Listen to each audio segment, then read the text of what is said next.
అక్షరం కార్యక్రమానికి స్వాగతం. అక్షరంలో మనం ఎంతోమంది కవులను, రచయితలను, అనువాదకులను పరిచయం చేసుకున్నాం. మరి ఈరోజు ఎపిసోడ్ ఎంతో స్పెషల్. ఎందుకంటే భారతీయ చలనచిత్రానికి 100 ఏళ్లకు పైగా చరిత్ర ఉంటే అందులో 25 ఏళ్ల చరిత్ర మన రెంటాల జయదేవ గారిది. ఆయన రచించిన మన సినిమా ఫస్ట్ రీల్ అనే పుస్తకం రీసెంట్గా రిలీజ్ అయింది. మరి 25 ఏళ్ల పరిశోధన చేసి ఈ పుస్తకాన్ని రచించారు.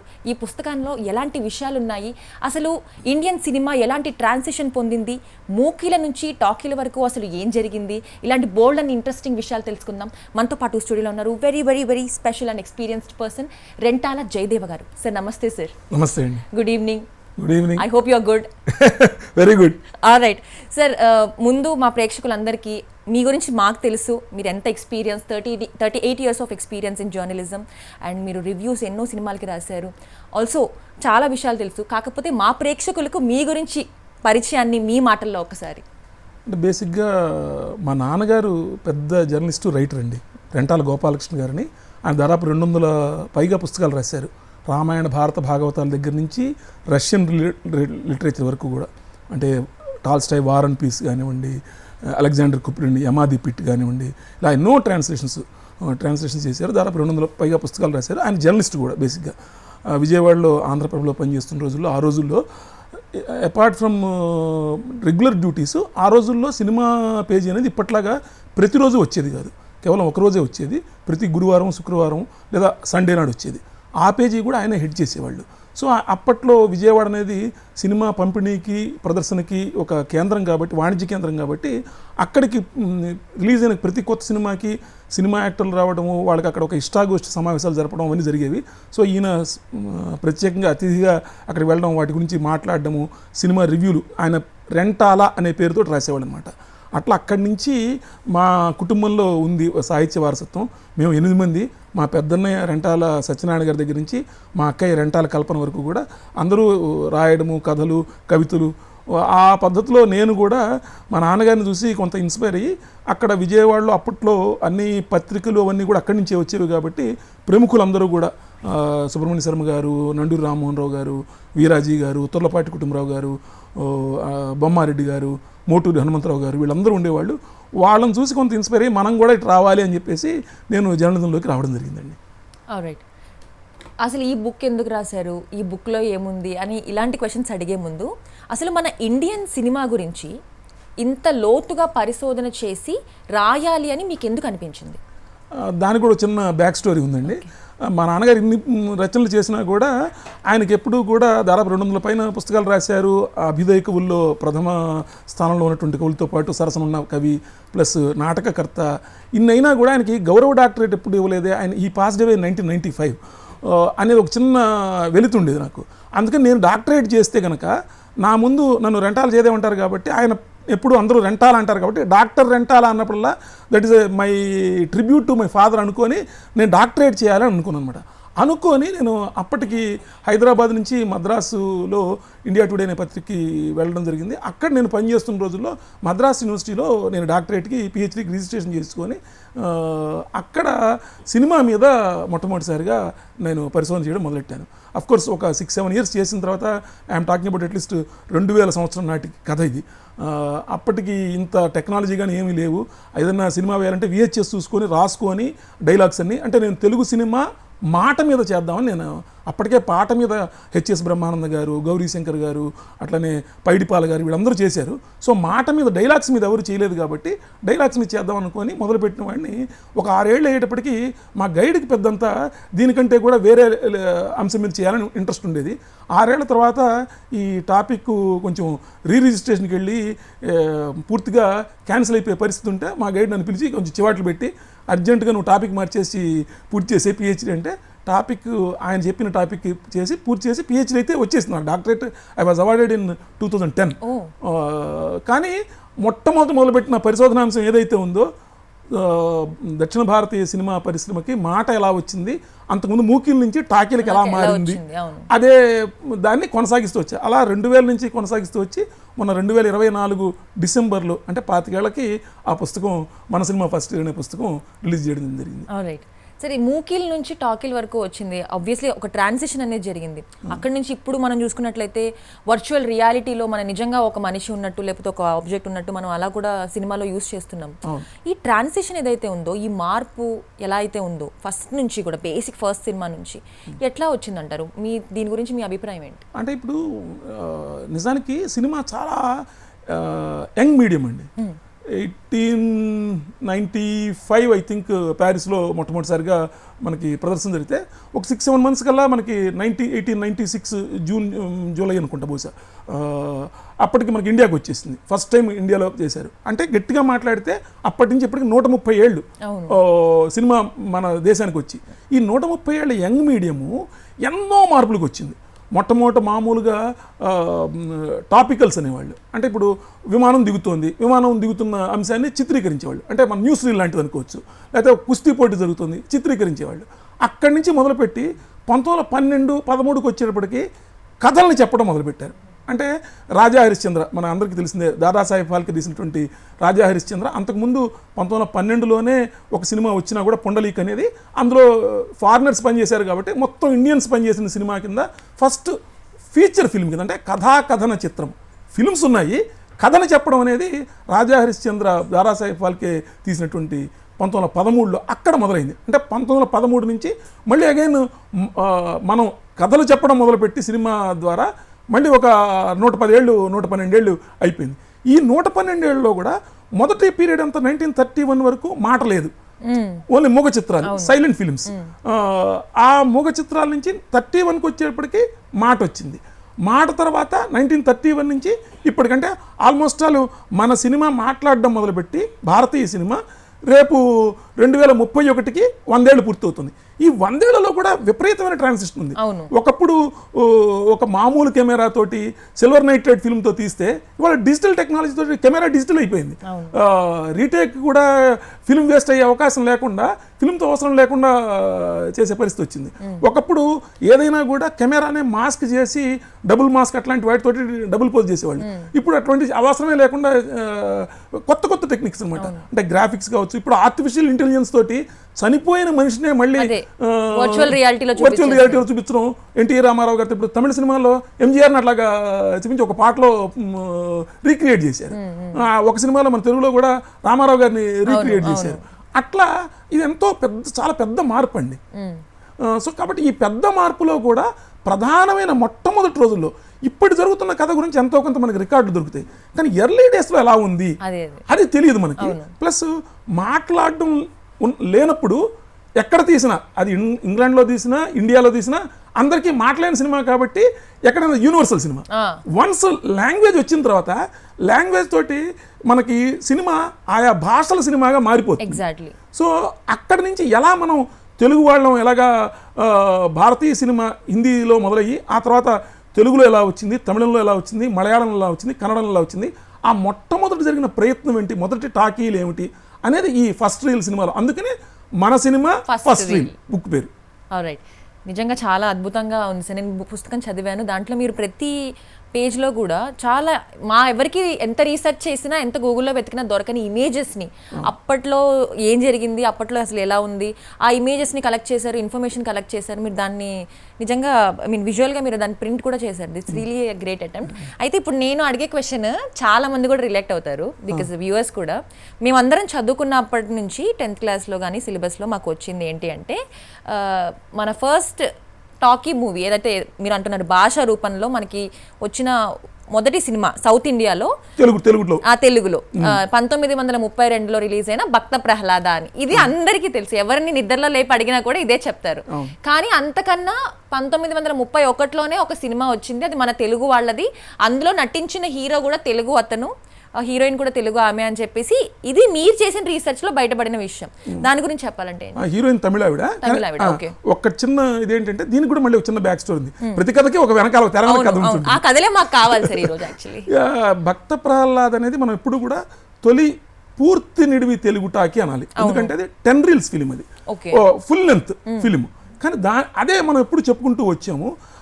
దీని గురించి నేను పరిశోధన చేస్తున్నప్పుడు భక్త ప్రహ్లాద్ రిలీజ్ డే కూడా అంతకుముందు వేరే ఏదో ఉండేదండి. ఏదో 1931 సెప్టెంబర్ 15 ఉండేది. వాళ్ళు కాళిదాస్ అనే సినిమాని వాళ్ళ మొదటి టాకీ కింద చెప్పుకుంటూ ఉండి మా రిలీజ్ యాడ్ ఉంది, మీ దానికి నువ్వు రీసెర్చ్ చేస్తున్నావు కదా, నేను యూనివర్సిటీలో రీసెర్చ్ చేస్తున్నప్పుడు నేను ఉద్యోగం చేస్తూనే రీసెర్చ్ చేసేవాడిని అనేటప్పటికి అరే మనం కూడా ఒక ప్రూఫ్ సంపాదిద్దామని ప్రూఫ్ కోసం బయలుదేరితే అసలు భక్త ప్రహ్లాద్ అనే సినిమా 1931లో రిలీజ్ కాలేదు, 1932 జనవరిలో అది సెన్సార్ అయింది, 1932 ఫిబ్రవరి 6వ తారీఖున మన భక్త ప్రహ్లాద్ అనే సినిమా రిలీజ్ అయింది, అది కూడా బొంబాయిలో తీశారు, బొంబాయిలోనే ఫస్ట్ రిలీజ్ అయింది అని చెప్పేసి అంతా సెన్సార్ సర్టిఫికేట్తో సహా అప్పటి రిలీజ్ యాడు అప్పటి రివ్యూ అన్నిటితో సహా సాక్ష్యాధారాలతో సహా. ముంబైలో తీసింది తెలుగులో అంటున్నారా? ముంబైలో ఫస్ట్ టైం తెలుగులో తీశారు. అక్కడ ఎందుకు తీశారనడానికి కూడా కారణం ఉంది. మన సినిమా అప్పటికంతా మద్రాసి ఎక్కడా కూడా ఇంత ఎక్విప్మెంట్ ఉండేది కాదు. అప్పుడు కేంద్రం అంతా కలకత్తా ఆర్ ముంబై, కొంత కొల్హాపూర్, కొద్దిగా పూణే, అంతే తప్పితే 1930s నాటి సంగతి చెప్తున్నా. మద్రాసులో హైదరాబాద్లో మూకీలు తీసినా కూడా టాకీకి తగిన ఎక్విప్మెంట్ లేదు, టాకీకి తగిన స్టూడియోలో ఎక్విప్మెంట్ అక్కడ ఉండేది. అక్కడ వాళ్ళు తీసి అక్కడే రిలీజ్ చేశారు. అదంతా సాక్ష్యాధారాలతో రుజువు చేసేప్పటికీ అంతకు ముందున్న 80 ఏళ్ల చరిత్ర మారిపోయింది. ఎందుకంటే డేట్ మారిపోయింది కదా, కరెక్ట్ డేట్ మొట్టమొదట ఎవరు అంగీకరించలేదు, కానీ నేను సాక్ష్యాధారాన్ని చూపించేప్పటికీ అంగీకరించారు 2011లో ఈ రీసెర్చ్. అప్పుడు ఆ సంవత్సరం నాకు అప్పటి ఉమ్మడి ఆంధ్రప్రదేశ్ ప్రభుత్వం నాకు ఉత్తమ సినీ విమర్శకుడిగా నంది అవార్డు కూడా ఇచ్చింది. క్రమంగా అందరూ కూడా సాక్ష్యాధారాలు చూపించేప్పటికి అది ఒప్పుకున్నారు. కానీ అప్పుడు చేస్తున్న పరిశోధనలోనే నాకు ఇంకో కొత్త విషయం తెలిసింది. ఏంటంటే ఎవరైతే ఈ తమిళ చరిత్రకారులు కాళిదాస్ అని చెప్తున్నారో వాళ్ళు మాతులిటాకి అంటున్నారు, కానీ నిజానికి దానిలో తెలుగు తమిళం రెండూ ఉన్నాయి. ఆ మొట్టమొదటి టాకీలోనే కాళిదాస్లోనే మన మొట్టమొదటి తెలుగు డైలాగ్స్ వినపడ్డాయి, తెలుగు పాటలు కూడా వినపడ్డాయి అనే విషయం నాకు కనపడి ఇది ఏంటి, తెలుగు తమిళ్ ఎందుకు ఉంది, దీనిలో మన మాటలు పాటలు వినపడితే ఇంతకాలం మన చరిత్రలో ఎందుకు మనం వదిలేసాము దీన్ని అని మళ్ళీ దాన్ని ఇంకొంచెం లోతుగా 2011 నుంచి రీసెర్చ్ చేసుకుంటూ వచ్చానండి. రీసెర్చ్ చేసుకుంటూ వస్తే నాకు కొత్తగా తెలిసిన విషయం ఏంటంటే అనేక మంది ఇంతకుముందు కూడా దీని మీద పరిశోధన చేశారు, కానీ ఇది తెలుగు సినిమా అని చెప్పడానికి నా కొత్త పరిశోధనలో కొన్ని సాక్ష్యాధారాలు దొరికాయండి. యాక్చువల్గా కాళిదాస్ అనే సినిమా వాళ్ళు ఒక సినిమా కింద చెప్తుంటారు, కానీ ఇది ఒక సినిమా కాదు. యాక్చువల్గా ఇది 3 చిన్న సినిమాల సమాహారం. యాక్చువల్గా వాళ్ళు తీసిన వాళ్ళు కూడా తీసిన డైరెక్టర్ హెచ్ఎం రెడ్డి, ఇది తీసింది కూడా బాంబేలో మొట్టమొదటి ఇండియన్ టాకీ ఆలం ఆరా అనేది తీసిన ఇంపీరియల్ మూవీ టోన్ అనే సంస్థలో అర్దేశర్ ఇరానీ అని ఆయన తీశారు. అది ఫస్ట్ ఇండియన్ టాకీ 1931 మార్చి 14న రిలీజ్ అయింది. దానిలో మన హెచ్ఎం రెడ్డి గారు ఒక అసిస్టెంట్ కింద పనిచేశారు. అప్పుడు ఆ టాకీ హిట్ అయిన తర్వాత ఆ నిర్మాతకి ఏమనిపించిందంటే, నేను హిందీలో తీసాను, హిట్ అయింది, ఇది వేరే లాంగ్వేజ్లో కూడా వేరే లాంగ్వేజ్లో సినిమాలు తీయచ్చు కదా అని సౌత్ ఇండియన్ లాంగ్వేజ్లో తీస్తే బాగుంటుంది, మంచి మార్కెట్ ఉందని మనకి సౌత్ ఇండియన్ ఎవరున్నారంటే మన సెట్లోనే మనకి పనిచేసిన హెచ్ఎం రెడ్డి గారు ఉన్నారు కదా, ఆయన పిలిచారు. ఆయన సౌత్కి వచ్చి అప్పట్లోనే టాలెంట్ స్కౌట్ చేసి మద్రాసులో ఈ ఇందాక చెప్పిన తమిళ హీరోయిన్ టిపి రాజ్యలక్ష్మి అనే ఆవిడ్ని ఎంపిక చేసుకొని ఆవిడ్ని తీసుకుని వెళ్ళి అమ్మ నువ్వు వస్తావు. అప్పటికే ఆవిడ కొన్ని సైలెంట్ సినిమాలో హీరోయిన్, ప్లస్ స్టేజ్ మీద ఆవిడకి 20 ఏళ్ళు అప్పుడు అంతే, స్టేజ్ మీద పెద్ద ఆర్టిస్ట్ ఆవిడ. అప్పటికే స్టేజ్ మీద త్యాగరాయ కీర్తనలు నాటకాలు వేయడం అవన్నీట్లో, అందుకని ఆవిడని పిలిస్తే ఆవిడ వెళ్ళిన తర్వాత ఆవిడతోటి ప్రిమిటివ్ స్టేజ్ కదా, టాకీ ఎలా వస్తుందో తెలియదు కదా, నీకేమో వచ్చమ్మా అన్నాడు. అంటే నాకు మంచిగా పాటలు పాడతానండి అంది. పాటలు పాడించారు ఆవిడ చేత. ఆవిడ అప్పటికే స్టేజ్ మీద పాపులర్ అయినటువంటి త్యాగరాయ కీర్తనలు, తెలుగు త్యాగరాయ కీర్తనలు పాడింది, తమిళ లవ్ సాంగ్స్ పాడింది, తమిళ దేశభక్తి గీతాలు పాడింది. అవి ఒక సినిమా చేశారు. సరే మరుసటి రోజు ఇంకో రోజు అయిన తర్వాత ఇంకేం వచ్చమ్మా అన్నాడు. అమ్మ నేను స్టేజ్ మీద డ్యాన్స్ చేస్తాను, కురత్తి డ్యాన్స్ అంటారు తమిళంలో, తెలుగులో కురవంజి నృత్యం అంటారు. కురవంజి నృత్యం అనమాట, అది చాలా పాపులర్ ఆవిడ అప్పటికే. అవి చేస్తానంటే అయితే ఇంకోసారి కెమెరా పెట్టారు, అది ఇంకొక చిన్న సినిమా తీశారు. అంతకు ముందు ఒక చిన్న సినిమా, ఇది రెండో సినిమానేమో, ఈ డ్యాన్స్దేమో చిన్న సినిమా. ఇప్పుడు కథ చెప్పాలి కదా, కథ తీయాలని వచ్చింది. కథ తీయాలంటే ఏం తీయాలనుకున్నాడంటే తెలుగులో కాళిదాస్ అనే సినిమా తీయాలనుకున్నాడు. అది కేవలం 4 ఏళ్ల సినిమా. కాళిదాస్ మొత్తం కథ కూడా కాదు, ఒక పశువుల కాపరి, అతనికి రాకుమార్తెతో పెళ్ళయింది, మోసం చేసి మంత్రి అలా పెళ్లి చేస్తాడు. ఒకరు ఆవిడకి అరే ఇతను పెద్ద తెలివిలేని వాడని తెలుస్తుంది, కాళికామాత దగ్గరికి వెళ్తుంది, కాళికామాత వరప్రసాదం వల్ల అతనికి తెలివితేటలు వస్తాయి. ఇంతే, ఈ చిన్న ఆ మొక్క వరకే తీశారు. అందుకని 4 ఏళ్ల సినిమా అనమాట. ఆ దానికి మరి తెలుగులో తీయాలనుకున్నాడుగా, తెలుగు హీరోని తీసుకొచ్చాడు. ఇందాక మీరు అడిగిన మాటకి తెలుగు హీరో విఆర్ గంగాధర్. అనే అతను అప్పటికే స్టేజ్ మీద క్యారెక్టర్ ఆర్టిస్ట్గా ఫేమస్. అతన్ని తీసుకొని వచ్చారు. కానీ దురదృష్టవశాత్తు ఇప్పటికీ ఆయన గురించి పెద్ద సమాచారం లేదు. ఈ పుస్తకం కవర్ పేజీ మీద అతని ఫోటో ఇంతవరకు క్లియర్గా ఉన్న ఫోటో ఈ కవర్ పేజీ మీద కూడా నేను వాడడం జరిగింది. ఫస్ట్ టైం ఇంతవరకు చరిత్రలో కూడా ఈ ఫోటో ఇప్పుడు బయటికి రాలేదు. నా రీసెర్చ్లో బయటకు వచ్చింది. అంటే అందరికీ తెలియడం కోసం చెప్పాను, కానీ ఎక్కువ వివరాలు ఆయన గురించి తెలియడం లేదు. సో తెలుగు హీరో, దర్శకుడు తెలుగువాడు, హీరోయిన్ ఏమో అప్పుడు ఏం చేసిందంటే ఆయన తెలుగు డైలాగులు హెచ్ఎం రెడ్డి గారు చెబుతుంటే తమిళ లిపిలో, అంటే ఇప్పుడు హీరోయిన్ సమంత గారు, రష్మిక గారు వాళ్ళ భాషలో వాళ్ళు హిందీలోనో ఇంగ్లీష్లో రాసుకొని చెప్తారు కదా, ఆ రోజుల్లోనే ఆవిడ తమిళ లిపిలో రాసుకొని తెలుగు డైలాగ్ చెప్పింది. ఈ మాట నేను చెప్పడం లేదు, ఆవిడే అప్పుడు ఇచ్చిన ఇంటర్వ్యూలో చెప్పింది. ఇప్పటి వరకు ఆ ఇంటర్వ్యూని ఎవరు మనం 1931లోనే ఆవిడ ఇంటర్వ్యూ ఇచ్చింది. 1931లో ఇచ్చింది, 1950లో ఇచ్చింది, 56లో ఇచ్చింది. అన్ని ఇంటర్వ్యూలో ఇది తెలుగులో తీయాలనుకున్నారు. తెలుగులో తీయాలనుకుంటే నాకు తెలుగు రాదు కాబట్టి హెచ్ఎం రెడ్డి గారు తెలుగు డైలాగులు చెప్తుంటే తమిళ స్క్రిప్ట్లో రాసుకొని నేను చదువుకొని అలాగే చెప్పాను. అందులోనే అదే సినిమాలో ఎల్వి ప్రసాద్ గారు కూడా నటించారు. వీళ్ళందరూ తెలుగు వాళ్ళు కలిసి చేసిన సినిమా కాబట్టి ఇది తెలుగు సినిమా. కానీ ఇది 4 నెలల సినిమానే కదా. 4 నెలల సినిమా వేస్తే 4 10 40 నిమిషాల్లో సినిమా వేస్తే ఆ రోజుల్లో డబ్బులు ఇవ్వరు కదా. అందుకని ముందు ఆవిడ పాడిన పాటల సినిమా అది 3 నెలల సినిమా, అందులోనే త్యాగరాయ కీర్తనే. ఆ 3 నెలల సినిమా, ఈ 4 నెలల మెయిన్ సినిమా, చివరిలో 2 నెలల డ్యాన్సు, మొత్తం కలిపి 9 నెలలు కలిపి ఒకటే షో కింద ప్రదర్శించారు. ఒకటే షో కాబట్టి దాన్ని ప్రోగ్రామ్ అన్నారు. ప్రోగ్రామ్ అని చెప్పేసి చెప్తూ ఈ ప్రోగ్రామ్ కన్సిస్ట్ ఆఫ్ అని చెప్పేసి ఆ మూడిటి గురించి కూడా వివరం అప్పట్లోనే యాడ్లో ఇచ్చారు. ఇచ్చి వివరంగా చెప్పడమే కాకుండా ఇందులో మెయిన్ ఫిలిం ఏదైతే ఉందో కాళిదాస్ అనేది అది తెలుగులో తీసిన సినిమా. సో కాబట్టి మన తెలుగు మాట పాట దీనిలో వినపడింది కాబట్టి మనం చరిత్రని, తమిళ వాళ్ళేమో ఈ సినిమా ప్రపంచం కంటే ముందు మేమే ఉన్నామని చెప్పుకునే వాళ్ళేమో వాళ్ళ సినిమాని క్లెయిమ్ చేసుకుంటున్నారు. మరి మనం ఎందుకు క్లెయిమ్ చేసుకోవడం లేదు, మనం చేసుకోవాలి అని ప్రాథమికంగా ఈ పుస్తకంలో నిరూపించడం జరిగిందండి. Wonderful sir, wonderful research. మీరు ఇది కూడా బుక్ లో ప్రింట్ చేశారా? ఇదంతా ఈ యాడ్స్, ఆవిడిచ్చిన ఇంటర్వ్యూ, అట్లానే అప్పట్లోనే ఈ సినిమాకి ఇంకో ప్రధానమైన ఆధారం ఏంటంటే ఆ సినిమా రిలీజ్ అయిన వెంటనే ఒక రివ్యూ, ఒక 6 పేజీల రివ్యూ ఆనంద వికటన్ అనే తమిళ పత్రికలో అప్పట్లో 1931 అక్టోబర్ 31 ఈ సినిమా కాళిదాస్ రిలీజ్ అయితే నవంబర్ 16వ తారీఖున సంచికలో డీటెయిల్డ్ రివ్యూ రాశాడు. రాసింది ఎవరు? కల్కి కృష్ణమూర్తి. కల్కి కృష్ణమూర్తి అంటే ఇవాళ మొన్న వచ్చిన పొన్నియిన్ సెల్వన్ సినిమా ఉంది కదా, ఆ పొన్నియిన్ సెల్వన్ సినిమాకి ఆ మూల నవల ఏదైతే ఉందో ఆ నవల రాసిన రచయిత. ఆయన చాలా వ్యంగ్యంగా రాశాడు. దీనిలో తెలుగు వాళ్ళని అవమానపరుస్తూ కూడా కొన్ని మాటలు ఉన్నాయి, అనాగరిక భాషలు అవన్నీ ఉన్నాయి. కానీ దానిలో కూడా ఆయన స్పెసిఫిక్గా ఇది మొత్తం సినిమా అంతా తెలుగు డైలాగుల్లో జరిగింది ఆయన చెప్పాడు. సో కాబట్టి అది కూడా ఒక ఆధారం. అంటే ఆవిడ ఇంటర్వ్యూ ప్లస్ అప్పుడు వచ్చిన రివ్యూ, విఆర్ గంగాధర్ అనడానికి అతని పేరు వచ్చినటువంటి యాడ్, ఇవన్నీ కూడా ఆ 4 నెలల వరకు మొత్తం కలిపితే తమిళ తెలుగు టాక్ కావచ్చు, కానీ 4 నెలల వరకు మెయిన్ తెలుగు సినిమా అనేది. సరే, ఇప్పుడు ఇవన్నీ కలెక్ట్ చేశారు కదా మీరు. యూజువల్గా మనం ఏదైనా రీసెర్చ్ చేస్తే 1 year పడుతుంది, 6 months పడుతుంది, మాక్సిమం 5 years పడుతుంది. ఒక సినిమా కూడా తీయడానికి, బాహుబలి లాంటి సినిమా తీయడానికి వాళ్ళకి 5 ఏళ్ళు మాక్సిమం పట్టింది సార్. 1 part, 2nd part కూడా వచ్చేసింది. మీరు ఇవన్నీ కలెక్ట్ చేయడానికి మీరు నాకు తెలిసి దేశ నలుమూలలకి వెళ్ళుంటారు వాళ్ళ దగ్గర నుంచి. బికాస్ ఇప్పుడు అందరూ ప్రతిదీ అడిగేది ఏంటంటే ఒక ఇష్యూని మనం బయట తీసుకొచ్చి దీని గురించి మాట్లాడితే ఖచ్చితంగా ప్రూఫ్ అడుగుతారు. Obviously without proof they are not gonna believe this. ఇవన్నీ కలెక్ట్ చేయడానికి మేము వినింది ఏంటంటే మీకు 25 ఏళ్ల టైం పట్టింది ఈ పుస్తకాన్ని ఒక రూపంలోకి తీసుకొచ్చి మా ముందు పెట్టడానికి అని చెప్పేసి. ఇవన్నీ కలెక్ట్ చేసే ప్రాసెస్లో మీరు ఇన్నోవేట్ చేసిన కొత్త విషయాలు ఏంటి? మీకు ఎంత స్ట్రగుల్ అయ్యారు ఏవైతే ప్రూఫ్స్ అవన్నీ ఉన్నాయి కలెక్ట్ చేయడానికి? ఎవరెవరిని కలిశారు? వాళ్ళ దగ్గర నుంచి ఎలాంటి ఇన్ఫర్మేషన్ మీరు గ్యాదర్ చేశారు? ఈ ప్రాసెస్లో మిమ్మల్ని మీరు ఏ విధంగా మలుచుకున్నారు?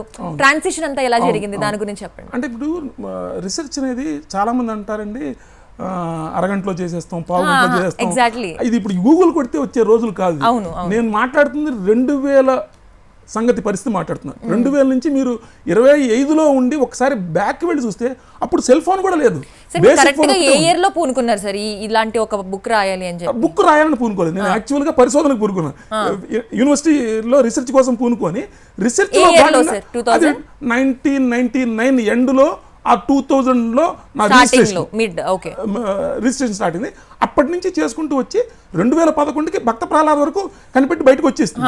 2011 నుంచి ఈ 24 చివరి వరకు, అంటే ఈ 14 ఏళ్ళు, ఈ 13 ఏళ్ళు కాళిదాస్ అనే సినిమా అంటే మీరు ఒకటి చెప్పారు, అది కాదు అని నేను చెప్పాలనుకోండి, వితౌట్ ప్రూఫ్ చెప్పడానికి వీల్లేదు. ప్లస్ ప్రూఫ్లన్నీ ఇక్కడ సిద్ధాంతం కింద ఒక పుస్తకంలో మనకేమి ఉండవు.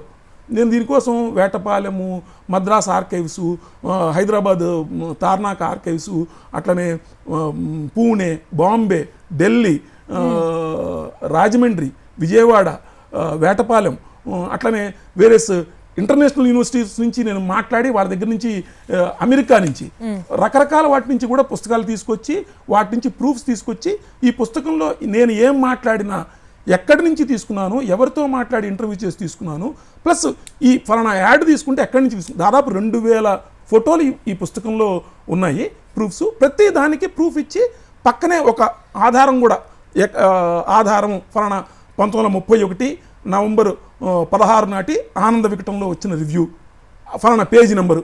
So you can check, you can cross check also. అంటే ఎనీబడి క్వశ్చన్ ఇందులో నేనేమి ప్రూఫ్ ఏం దాచలేదు. సో ప్రతిదాన్ని మీరు ప్రూఫ్ చూసుకుంటే ఆటోమేటిక్గా అర్థమైపోతుంది. ఇవాళ ఏఐ వచ్చిన తర్వాత అన్నీ మార్చేసి మాట్లాడడం కాదు, నేను అందుకని డేట్లతో సహా ఇచ్చాను. You can cross verify and question me if I'm wrong.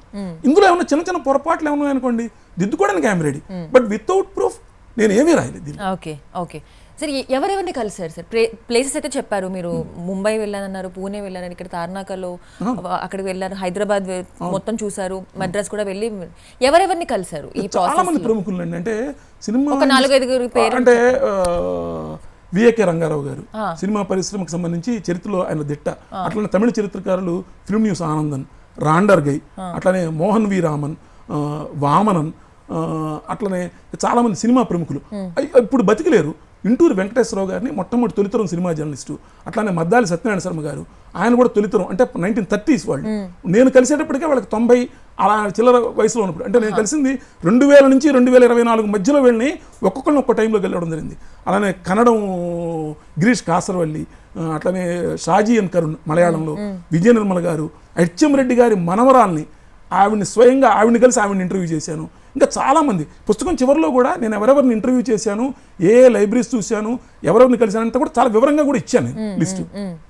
అవునండి సార్, దక్షిణాది సినిమా గురించి మాట్లాడుకుంటే మనకు ఫస్ట్ హిందీ నుంచి ఫిలిమ్స్ వచ్చాయి, మీరే చెప్పారు. తర్వాత మనకు సౌత్ ఇండియన్లోకి లాంగ్వేజెస్గా డివైడ్ అని చెప్పి, ఆ టైంలో అసలు ఒక సినిమా చూసే ప్రేక్షకులకి పర్సెప్షన్ ఎలా ఉండేది? ఇప్పుడంటే మోడర్న్ ఈ జనరేషన్లో మాట్లాడుకుంటే మనకి చాలా మందికి నాకు ఈ సినిమాలో ఫైట్స్ ఉంటే ఇష్టం, లేదా నాకు ఈ సినిమాలో లవ్ చూపిస్తే ఇష్టం కపుల్ మధ్యలో, లేకపోతే కొంతమంది ఇంకా డిఫరెంట్ కొంతమందికి హిస్టరీ కూడా వస్తుంది. సావిత్రి గారి మీద బయోపిక్ తీశారు, ఏఎన్ఆర్ గారి మీద ఎవరు తీస్తారు మూవీ చూద్దాం అన్న ఇంట్రెస్ట్ కూడా ఉంది ఈ జనరేషన్ లో కూడా. అప్పట్లో ఉండే జనాలకి ఎప్పుడైతే మనం హిందీ సినిమా నుంచి మనం సౌత్ లోకి తీసుకొస్తున్నాము సినిమా అని అన్న టైంలో ఏదైతే పీరియడ్ ఉందో, అప్పుడు మన జనాల యొక్క పర్సెప్షన్ ఎలా ఉండేది సినిమా అంటే?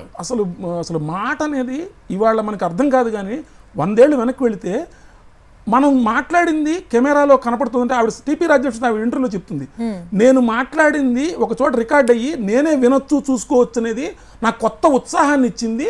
నేను అందుకని అంతవరకు సినిమాలో మూకీల్లో చేసిన దాన్ని సినిమాలోకి వెళ్ళడానికి చాలా ఉత్సాహపడ్డానండి.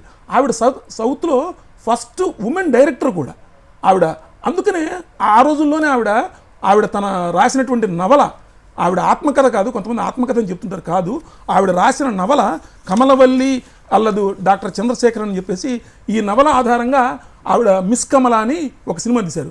ఆవిడ ఫస్ట్ సౌత్ ఇండియాలో ఫస్ట్ ఉమెన్ డైరెక్టర్ 1935-36 నాటి రాజలక్ష్మి, టీపీ రాజ్, ఈ కాళిదాసులో హీరోయిన్ ఎవరైతే ఉన్నారు. మీరు ఇందాక అడిగిన మాటకి ఇలాంటి వచ్చినప్పుడు జనం ఎలా రిసీవ్ చేస్తున్నారంటే, ఈ కాళిదాస్ అనే రీలు మద్రాస్ సెంట్రల్ స్టేషన్కి రాగానే ఆ మద్రాస్ సెంట్రల్ స్టేషన్ నుంచి ఆ పక్కనే ఆనుకొని వాల్టాక్స్ రోడ్ అని ఉంటుంది, ఆ వాల్టాక్స్ రోడ్లోంచి ఈ సినిమా రిలీజ్ అయినటువంటి కినిమా సెంటర్ అనే థియేటర్కి వెళ్ళాలి. ఆ కినిమా సెంటర్ ఒకప్పుడు దాని పేరు గ్రాండ్ థియేటర్ అని నాటకాల శాల.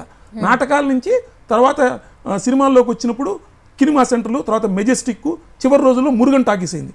ఆ టాకీస్కి రీలు పెట్టెలను తీసుకెళ్తుంటే జనము హారతులు ఇచ్చారట, పూలు జల్లారు, కొబ్బరికాయలు కొట్టారు.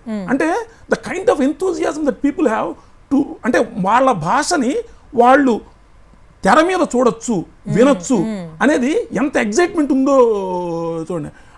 అప్పటి నుంచి మొదలు పెడితే ఇవాళ మనకి ప్రసాద్ ఐమాక్స్ బయట జనం క్యూలు కట్టి ఒక కొత్త సినిమా రిలీజ్ అయితే కనుక రివ్యూస్ ఇవ్వడానికి కానీ చూడడానికి కానీ ఎలా జనం ఉన్నారు అంటే ఇన్నేళ్ళు గడిచినా కూడా సినిమా అనేది మన ఊహల ప్రపంచాన్ని మన కళ్ళెదురుగుండా చూపించడం అనేది ఎప్పుడు కూడా ఒక థ్రిల్లింగ్ ఎలిమెంట్ అండి. ఆ థ్రిల్లింగ్ ఎలిమెంట్ చూడడం అనేది ఎప్పటికప్పుడు మారుతూ వస్తుంది. కొత్త అంశాలతో పాటు వాళ్ళ థ్రిల్ కూడా మారుతూ వస్తుంది. దక్షిణాది సినిమా ఫస్ట్ ప్లేస్లో ఉంది అని నేను అనొచ్చు. మనం ఇవాళ గొప్పగా ఉన్నామని చెప్పుకుంటాం. మీరు మళ్ళీ నేను మళ్ళీ వెనక్కి తీసుకెళ్తాను. మిమ్మల్ని 1931 నాటికే పైడి జయరాజు, హైదరాబాద్ నుంచి వెళ్ళిన పైడి జయరాజు పెద్ద హీరో మూకిల్ నాటికే. ఇక్కడి నుంచి తెలంగాణ నుంచి వెళ్ళిన రాంప్యారి పెద్ద మూకిల్లోనే పెద్ద హీరోయిన్. అతను టాకీల్లో కూడా చేసింది. పైడి జయరాజు టాకీల్లో చేశారు. ఎల్వి ప్రసాద్ గారు ఇక్కడి నుంచి వెళ్ళారు, మూకిల్లో చేశారు, టాకీల్లో చేశారు. హెచ్ఎం రెడ్డి గారు మూకిల్లో చేశారు, టాకీల్లో చేశారు. మొట్టమొదటి కాళిదాస్ తీసిన హెచ్ఎం రెడ్డి గారు తెలుగు వాళ్ళు. 4 రేళ్ల కాళిదాసు మెయిన్ సినిమా. 10 రేళ్ల పూర్తి నిడివి తెలుగు టాకీ భక్త ప్రహ్లాద్ తీసిన హెచ్ఎం రెడ్డి గారు. తమిళ సినిమా పూర్తి నిడివి టాకీ వచ్చింది రాజా హరిశ్చంద్ర 1932 ఏప్రిల్ 9. దానికంటే 2 నెలల ముందే మన టాకీ వచ్చింది. అంటే తెలుగు వాళ్ళ మనం ముందే ఉన్నాం. కన్నడంలో మొట్టమొదటి టాకీ సతీష్లో వచ్చిన 1934 తీసింది వైవీరావు, అంటే మన మిథునం లక్ష్మి గారి ఫాదర్, ఆయన తెలుగువాడు. సో తెలుగు వాళ్ళ అంతెందుకు మలయాళంలో ఒక దశలో 1961 ప్రాంతంలో ప్రేమ్ నజీర్తో ఒక సినిమా తీస్తే కృష్ణ కుచేలా అని కాంతారావు గారు, మన హైదరాబాద్ చెందిన కాంతారావు గారిని తీసుకెళ్ళి ఆయనతోటి భక్త కుచేలా అని తీస్తే ఆ రెండు పోటాపోటీగా 10 రోజులు తేడాతో రిలీజ్ అయితే కాంతారావు గారు నటించిన సినిమా సూపర్ డూపర్ హిట్. ఇవాళకి మోహన్ లాల్ గారు అందులో పాట మొన్న కూడా ఒక సభలో పాడారు. విజయ నిర్మల్ గారు, శారద గారు, వీళ్ళ కాంతారావు గారు, సిఎస్ఆర్ ఆంజనేయులు గారు వీళ్ళందరూ మలయాళం సినిమాల్లో కూడా మంచి పాత్రలు వేశారు. శారద గారికి అక్కడే ఉత్తమ నటిగా ఊరసిగా 2 అవార్డులు వచ్చినాయి. ఆ తర్వాతే అంటే మన తెలుగు వాళ్ళు వివిధ ప్రాంతాల్లో వివిధ భాషల్లో పనిచేయడం అనేది 1930 మూకేల రోజుల నుంచి ఉంది. అది ఇవాళకి వచ్చేటప్పటికి మనకి ప్రామినెంట్ గా మీడియా కూడా పెరిగేటప్పటికి ఇవాళ మనం ఒక రాజమౌళి గారి గురించి, ఒక సుకుమార్ గారి గురించి, మరొక అల్లు అర్జున్ కాదు మలయాళ సినిమాలో టాప్ హీరో కావడంతో మల్లు అర్జున్ అని ఇవాళ మాట్లాడుకుంటాం. కానీ అక్కడి నుంచి ఎక్కడ దాకా ఉంది. So we're proud. అందుకనే మనకి ఎంతో ఘన చరిత్ర ఉంది. మన చరిత్రని మనం వదులుకోకుండా మొదటి రోజుల నుంచి వాళ్ళెవరో చెప్పుకోవడం కాదు, వాళ్ళ సినిమాని చెప్పుకున్న దాంట్లో మన భాగం ఉంటే రైల్గా మనం క్లెయిమ్ చేయాలి. అందుకనే కాళిదాస్ విషయంలో నేను ఈ ప్రతిపాదన తీసుకొచ్చింది కూడా కారణం అదే. అందుకనే మనం ఈ చరిత్రని పునర్నిర్మించుకోగలిగితేనే, మనం మర్చిపోయిన చరిత్రను చెప్పుకోగలిగితేనే ఇవన్నీ తవ్వి తీస్తే చాలా బయటకు వస్తాయి. అవి తవ్వి తీయాల్సిన అవసరం ఉంది. ఇవాళ మనం మాట్లాడుకుంటున్న ఇక్కడి నుంచి బ్యాక్ ప్రొజెక్షన్ చేసి ఆ వెనక కథలు కూడా తెలుసుకోవాలి. సార్, హైదరాబాద్లో పర్టికులర్గా మన హైదరాబాద్ సినిమా గురించి మాట్లాడుకుంటే, అంటే అప్పటి నుంచి కూడా ఈ తెలంగాణ స్లాంగ్లో మాట్లాడడం, లేకపోతే స్లాంగ్స్ డిఫరెంట్ ఉంటాయి. మనకి నెల్లూరులో ఒక స్లాంగ్ ఉంటుంది, ఆంధ్ర వైపు గోదావరి ఒకటి ఉంటుంది. అలా డిఫరెంట్ స్లాంగ్స్ అయితే ఉన్నాయి. ఆల్సో పర్సెప్షన్ కూడా. అంటే ఇప్పుడు ఫర్ ఎగ్జాంపుల్ నేనే ఉన్నాను, నేను ఒక తెలంగాణ అమ్మాయి నుండి తెలంగాణ స్లాంగ్ మూవీలో చూస్తే నాకు చాలా ఎక్సైట్మెంట్గా ఉంటుంది. సో నేను రిలేట్ అవుతాను. రీజనల్ ఫీలింగ్ అంటారు కదా, నాకు అది చాలా బాగా అనిపిస్తుంది. సో అప్పట్లో హైదరాబాద్లో తీసిన మూవీస్లో అసలు కల్చర్ ఎలా ఉండేది, కాస్ట్యూమ్స్ కానీ లేకపోతే ఒక సీన్ క్రియేట్ చేయడం, రీక్రియేషన్ కానీ, అప్పటి హిస్టరీ విని అది క్రియేట్ చేసేవాళ్ళు. అప్పట్లో మోస్ట్లీ మూవీస్ కూడా హిస్టరీ రీక్రియేషన్ మూవీస్ ఉండేవి. సో ఆ రీక్రియేషన్ అదంతా కూడా ఎట్లా ఉండేది సార్? నిజానికంటే హైదరాబాద్లో కూడా హైదరాబాద్కి చాలా పెద్ద చరిత్ర ఉందండి. చాలామంది విస్మరిస్తాం కానివ్వండి. 1900 నిజాం పీరియడ్లోనే 1908లో సెప్టెంబర్లో మూసీకి వరదలు వచ్చాయి. మూసీకి వరదలు వచ్చినప్పుడు ఫస్ట్ టైము వాటిని రికార్డ్ చేశారు టాపికల్గా. ఇక్కడి నుంచి కాదు, ఇక్కడ బాంబే నుంచి కలకత్తా నుంచి వచ్చి 1908 మూసీ వరదల్ని రికార్డ్ చేసి అది ఫిల్మ్ తీయడం జరిగింది. అప్పటి నుంచి మొదలు పెడితే 1921-22 ప్రాంతానికే ధీరేన్ గంగూలీ మన దగ్గరకు వచ్చి ఇక్కడ హైదరాబాద్లో సినిమాలు తీశాడు. ఆయన అంతకుముందు నిజాం దగ్గర ఒక కాలేజీలో పనిచేసేవారు. ఆయన తర్వాత కలకత్తా వెళ్ళి అక్కడ ఒక కంపెనీ పెట్టి లోటస్ ఫిల్మ్ కంపెనీ అని చెప్పేసి కొన్ని ఇంగ్లాండ్ రిటర్న్ అట్లాంటి మూకీలు తీశారు 1922 తర్వాత ఇక్కడికి వచ్చి దాదాపు 6 సినిమాలు ఏమో ఇక్కడ మూకీలు తీశారు. రైట్ను మీరు గమనిస్తే కనుక మనకి అబిడ్స్కి వెళ్ళే దోవలో ఎడం వైపున నిజాం కాలేజీ పక్కనే లైట్ హౌస్ అని ఒక థియేటర్ ఉండేది. ఇప్పుడు ఆ లేపాక్షికి పక్కనే ఉంటుందన్నమాట. ఇప్పుడు బాగా శిథిలం అయిపోయి ఏమి అక్కడ ఏమి ఉండదు. ఇప్పుడు మీకు అక్కడ కూలగొట్టేశారు. ఆ థియేటర్ నిర్వహించాడు అతను. ధీరన్ గంగూలీ 1921 ప్రాంతంలో. అప్పుడు దాదాపుగా నిజాం అతనికి చాలా సహకారం అందించాడు. నిజాం ప్యాలెస్లోని వాటిలో షూటింగ్ చేశారు మూకెల్సిన రోజుల్లో. అంటే మీరు ఆలోచించవచ్చు అప్పటి కాస్ట్యూమ్స్ అవన్నీ ఎలా ఉండి ఉంటాయి, ఇక్కడ కల్చర్ ఎలా పోర్ట్రే చేశారు చూపించారు. లేకపోతే 1922 to 24, 25 హైదరాబాద్లో మూకీలు చాలా తీశారు మన దగ్గర. అదొక పెద్ద ఘన చరిత్ర. ఆ తర్వాత కూడా 1929, 30లో మహావీర్ ప్లేట్ ఫిలిమ్స్ అని ఇంకొకటి మనకి ఇప్పుడు జిందా తిల్స్మాత్ ఉన్నటువంటి ఆ ఏరియాలో కూడా ఒక స్టూడియో ఉండేది. సికింద్రాబాద్లో ఒక కంపెనీ ఉండేది, 2 కంపెనీలు వచ్చాయి, వాళ్ళు కొన్ని సినిమాలు తీశారు. అంటే 31కి మాట్లాడడానికంటే ముందే ఈ సినిమాలన్నీ కూడా మూకీలు హైదరాబాద్లో తీశారు. తీసిన తర్వాత మాట వచ్చిన తర్వాత అది రకరకాల రూపాంతరాలు చెందుతూ మీరు చెప్పినట్టుగా తెలంగాణ కల్చర్ ఇప్పుడు మా భూమి ఎంత చక్కటి తెలంగాణ కల్చర్ని ప్రతిబింబించిన సినిమా అండి. అట్లా అనేక సినిమాలు నేను ఇప్పుడు అంటే మనకు సమయాభావం నేను అన్నీ చెప్పడం లేదు కానివ్వండి, అనేక సినిమాలు అప్పట్లో మీకు అవన్నీ కూడా మన కల్చర్ని పోర్ట్రే చేస్తూ వచ్చినాయి. ఇప్పుడు వస్తే కనుక ఇప్పుడు the more local you will go global అనేది ఇప్పుడు సిద్ధాంతం. అందుకని ఇప్పుడు ప్రతి సినిమా కూడా you go to your roots.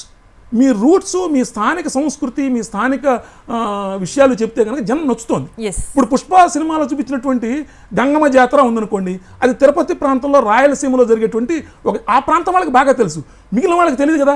అప్పుడు అల్లు అర్జున్ ఇప్పుడు ఒక వేషం వేసుకున్న ఆ డాన్స్ చేయగానే అది ఒక ఎగ్జైట్మెంట్. అట్లానే ఇక్కడ బోనాలు తెలంగాణలో జరిగేది ఎంత అంటే మనం కల్చర్ని పోర్ట్రే చేయడానికి కూడా సినిమాని చాలా చక్కగా వాడుకోవచ్చు. మనం వాడుకుంటున్నామా లేదా, మనం యూజ్ చేస్తున్నామా, అబ్యూజ్ చేస్తున్నామా అనేది వేరే చర్చ. కానీ మనం యూజ్ చేసుకుంటే కనుక ఇట్స్ ఎంతో బాగా చూపించవచ్చు. సరే, జర్నలిజం గురించి మాట్లాడితే 38 years of experience. I think నేను కలిసిన వాళ్ళలో ది మోస్ట్ ఎక్స్పీరియన్స్డ్ పర్సన్ మీరే. సో అప్పుడు జరిగిన ఉండే సిచ్యువేషన్స్ కానీ, అప్పుడు ఉండే రివ్యూస్ రాసే విధానం కానీ, ఇప్పుడు ఉండే విధానం కానీ చాలా మార్పులు అయితే జరిగాయి, మార్పులు చేర్పులు జరిగాయి, ట్రాన్సిషన్స్ జరిగాయి, మనుషుల పర్సెప్షన్ కూడా మారింది. సో మీ ఎక్స్పీరియన్స్లో అప్పటికి ఇప్పటికి ఏంటి తేడా? అంటే అప్పటికి ఇప్పటికంటే మనుషులు వాళ్ళేనండి, చూసే దృష్టి మారింది, పర్సెప్షన్ మారింది, టెక్నాలజీ మారింది. నేను నేను మిమ్మల్ని ఎందుకు మళ్ళీ ఆవు వ్యాసంలాగా అక్కడ తీసుకెళ్తున్నా అంటే 31లో ఆయన రాసిన రివ్యూ చూస్తే ఇవాళ మన రివ్యూల గురించి చాలా గొడవ చెప్తున్నాం. ఈ రివ్యూలో 1931 కాళిదాసు గురించి ఆయన రాసిన రివ్యూలో చూస్తే ఎంత దుమారం జరిగిందంటే, ఆ రోజుల్లోనే ఆయన చాలా వ్యంగ్యంగా ఈవిడకి హీరోయిన్కి కొంచెం పళ్ళు ఎత్తుగా ఉన్నాయి, వెళ్ళి డెంటల్ సర్జన్ దగ్గర డెంటల్ సర్జన్ చేయించుకొని బాగుంటుందని రాశాడు. 1931 I'm talking first talkie, south Indian talkie Kalidas గురించి రాసిన reviewer he wrote about that like that. ఇదంతా సినిమా నాకేమో తమిళ టాకీ అని పెట్టారు, తీరా చూస్తేనేమో లోపలికి వెళ్తే మొత్తం తెలుగు డైలాగులు ఉన్నాయి, ముందు చివరిలో మధ్యలో మటుకు తమిళ పాటలు వినిపించాయి. దీన్ని తమిళ టాకీ అనడానికి నాకు ఇష్టం లేదు, తమిళ పార్టీ అంటే పాట కాబట్టి తమిళ పార్టీ అంటాను, లేకపోతే తెలుగు డైలాగులు ఉన్నాయి కాబట్టి తెలుగు పేత్తి అంటే తెలుగు పేచ్ అంటే మాట అనుకోండి అని పెట్టాడు. హెడ్డింగే తమిళ్ పార్టీ అని పెట్టేశాడు ఆ రివ్యూ హెడ్డింగ్.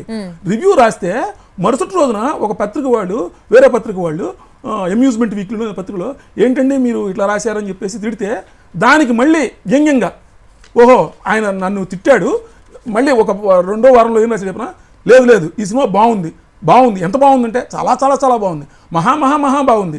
ఎంత బాగుందయ్యా అంటే 1000 పడగల ఆదిశేషుడు కూడా చెప్పలేనంత బాగుంది, సరిపోతుందా, చాలా ఇంకా కావాలా అని రాశాడు రివ్యూ. 1931లో ఇలాంటి రివ్యూ రాస్తే 2025లో రివ్యూల గురించి ఇప్పుడు మనం మాట్లాడాలంటే ఇప్పుడు రివ్యూ వాడు సరిగ్గా చెప్పాడు చెప్పలేదు ఇంకో ఏమిటి మాటలు అంటే ఒకటి. కాకపోతే మీరు ఏ పని చేసినా కూడా మీరు రివ్యూ చేస్తున్నారు, దాని గురించి కూలంకషంగా తెలుసుకొని మాట్లాడాలి. నేను రివ్యూ చేసే ముందు ప్రతిరోజు, అందుకనే నేను పూణే ఫిల్మ్ ఇన్స్టిట్యూట్కి వెళ్ళి ఫిల్మ్ అప్రిసియేషన్ కోర్స్ ప్రత్యేకంగా చేసి వచ్చి, ఎందుకంటే రేపొద్దున ఎవరు నన్ను అడగకూడదు, నువ్వు రివ్యూ చెప్తున్నావు ఏంటి, నీ లోక స్టాండ్ ఏంటి, నువ్వేం చదువుకున్నావు అంటే. అందుకని అలా చదువుకొని చెప్పాలంటే ఊరికినే మీ చొక్కా బాలేదు లాగు బాలేదు అనడం కాదు రివ్యూ అంటే. రివ్యూ అంటే పర్ఫెక్ట్గా తీసుకున్న అంశాన్ని చక్కగా చెప్పడం కావాలి. సో ఆ రోజుల నుంచి సమీక్షల మీద దుమారాలు ఉన్నాయి, ఈ రోజులకి సమీక్షల మీద దుమారం ఉంటాయి, ఇంకా రాబోయే రోజుల్లో కూడా ఉంటుంది. కానీ టెక్నాలజీ మారుతున్న కొద్దీ మనిషిలో సున్నితత్వం తగ్గుతోందేమో అనిపిస్తుంది. బాడీ షేమింగ్ తోటి రివ్యూ చేయడము, లేకపోతే పర్సనల్గా అటాక్ చేయడము, ఏదో ఒక పుస్తకం రాసినా సినిమా చేసినా కూడా పర్సనల్ అటాక్స్ ఎక్కువైపోతాయి. అది కట్టేలు చేసుకొని కేవలం సబ్జెక్ట్ వరకు మాట్లాడి చెప్తే వాళ్ళు కూడా తర్వాత సినిమా తీసేప్పుడు దిద్దుకోవడానికి అవకాశం ఉంటుంది. ఓకే, సో ప్రొఫెషనల్గా మాట్లాడి ప్రొఫెషనలిజం మనం చూపిస్తే చాలా బాగుంటుందని మీ ఉద్దేశం. ఆల్రైట్ సార్, ఇప్పుడు ఇంత సస్పెన్స్ తర్వాత 25 years ఆఫ్ రీసెర్చ్ తర్వాత I think my age is 25. నేను పుట్టినప్పుడు మొదలెట్టారు, నేను ఇప్పుడు 25 years, నాకు తీసుకొచ్చి బుక్ చూపించారు, థ్యాంక్ యూ సో మచ్. కానీ మీ నెక్స్ట్ ప్రాజెక్ట్ ఏంటి, దానికి సస్పెన్స్ ఉందా, లేకపోతే మా కోసం, మా ప్రేక్షకుల కోసం రివీల్ చేయండి. అలానే రాబోయే తరాలకి, రాబోయే జర్నలిస్టులకి, ఎవరైతే మూవీ క్రిటిక్స్ అవ్వాలనుకుంటారో, రివ్యూస్ రాయాలి అనుకుంటారో, వాళ్ళకి మీ నుంచి ఇచ్చే మెసేజ్ ఏంటి? మెసేజ్ ఇచ్చేంత పెద్దవాడిని కాదు కానండి, ఒకటి మటుకు చేసే ఏ పని చేసినా చిత్తశుద్ధితో చేయండి, నిజాయితీగా చేయండి, నిలబడండి. నిజాయితీకి నిలబడితే ఇవాళకి కూడా చాలా గందరగోళం ఉన్న రోజుల్లో కూడా ఎవడు చక్కగా ఎవడు నిజం చెబుతున్నాడు అనే వాడి వైపు జనం నిలబడతారు. అది చెప్తే కనుక మీరు ఏం రాసినా కూడా జనం చూస్తారు, చదువుతారు. రాబోయే పుస్తకం అంటే ఇంకా చాలా చెప్పాల్సింది. ఇప్పటికే 566 పేజీలు అయ్యింది, 2000 ఫోటోలు అయినాయని ఇక్కడికి ఈ పుస్తకం తీసుకొచ్చాను. ఇంకా భక్త ప్రహ్లాద గురించి ఇంకా చాలా విషయాలు చెప్పాల్సింది. మేబీ భగవంతుడు అనుకూలిస్తే, దీనికి ఆదరణ లభిస్తే, పుస్తకాలు కనుక వేసిన పబ్లిషర్కి అన్నీ అమ్ముడైతే తర్వాత దీన్ని ఫస్ట్ రీల్ని సెకండ్ రీల్ థర్డ్ రీల్ కూడా చేయాలన్న ఆలోచన అయితే ఉంది. అది గాడ్ విల్లింగ్ బహుశా. కాకపోతే ఎప్పుడు మీరు అన్నారు ఇందాక, మీ అనుభవం కంటే కూడా నా వయసు చిన్నది, నేను నమ్మను. నేను ఇవాళ మీ దగ్గరకు వచ్చినప్పుడు ఎంత జోవియల్గా మాట్లాడుతూనే అనేక టాపిక్స్ చెప్పాలనేది నేను నేర్చుకున్నాను. అంటే అలా ప్రతి విషయంలో కూడా వీఆర్ స్టిల్ లెర్నర్స్ అండి. నేనైతే ఇవాళకి నేను అనుకునేది, నేను నిత్య విద్యార్థినే, ఎవ్రీడే ఒక స్టూడెంట్ లాగా. ఏ కొత్త విషయమైనా ఎవరి దగ్గర ఒక చిన్న పాయింట్ లైట్ సెట్ చేస్తున్నప్పుడు కెమెరామెన్ ఎట్ సెట్ చేస్తున్నారు, అక్కడ కూడా గమనించడానికి. ఎందుకంటే జర్నలిస్టులనే కాదు, జీవితంలో ఏం చేయాలన్నా కూడా మీరు గమనించకపోతే కనుక మీరు వెనకబడిపోతారు. ప్రతిదీ గమనించి దానిలో మనకు కావాల్సింది తీసుకోండి, అక్కర్లేని వదిలేసేసేయండి.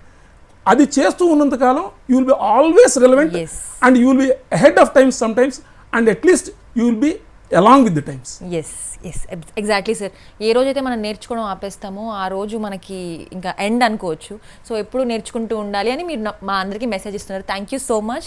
It was really a productive session. ఎన్నో కొత్త విషయాలు నేర్చుకున్నాను. అలాగే మా ప్రేక్షకులకు కూడా మీరు చక్కగా సాక్ష్యాధారాలతో అన్నీ చూపించారు. థ్యాంక్ యూ అండి, థ్యాంక్ యూ. మన తెలుగు వాళ్ళ గొప్పతనాన్ని ఎంతో చక్కగా చెప్పారు. Thank you so much. Thank you అండి. దూరదర్శన్ యాదగిరి ప్రేక్షకులకు కూడా థ్యాంక్ యూ. చూసారు కదా ఇవాల్టి అక్షరం ఎపిసోడ్. మరొక అక్షరం ఎపిసోడ్లో మరొక మంచి గెస్ట్తో మీ ముందుకు వస్తాము. Until then keep watching DD Yadagiri. This is Apoorva signing of.